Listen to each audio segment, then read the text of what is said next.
İran və İsrail arasında potensial müharibənin Azərbaycana təsirləri çoxşaxəli ola bilər və hər biri ciddi nəticələr doğura bilər. Birinci və birbaşa təsir Azərbaycanın təhlükəsizliyinə yönəlmiş hərbi təhdidlərin artmasıdır. İranla sərhədi olan Azərbaycan İranın mümkün cavab tədbirləri səbəbilə ciddi təhlükəsizlik təhdidləri ilə üzləşə bilər. Regionda İranın təsirində olan qüvvələr və ya İranın rəsmi hərbi qüvvələri Azərbaycan ərazisini hədəf alan təxribatlara cəhd edə bilər.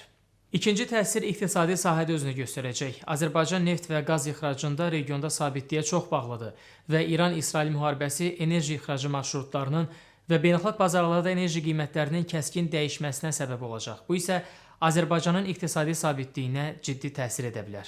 Digər tərəfdən belə bir konflikt Azərbaycanın strateji əhəmiyyətini daha da artıraraq beynəlxalq ictimaiyyətin diqqətini regiona cəlb edəcək. Bu isə həm müsbət, həm də mənfi nəticələr doğura bilər. Azərbaycan potensial vasitəçi rolunu oynamaq imkanına malikdir və bu, onun beynəlxalq nüfuzunu artıra bilər. Lakin eyni vaxtda ciddi diplomatik risklər də daşıyır. Qısaca deyə bilərik ki, Azərbaycanın qarşılaşa biləcəyi təsirlər mürəkkəb və müxtəlif ssenarilərdən ibarətdir.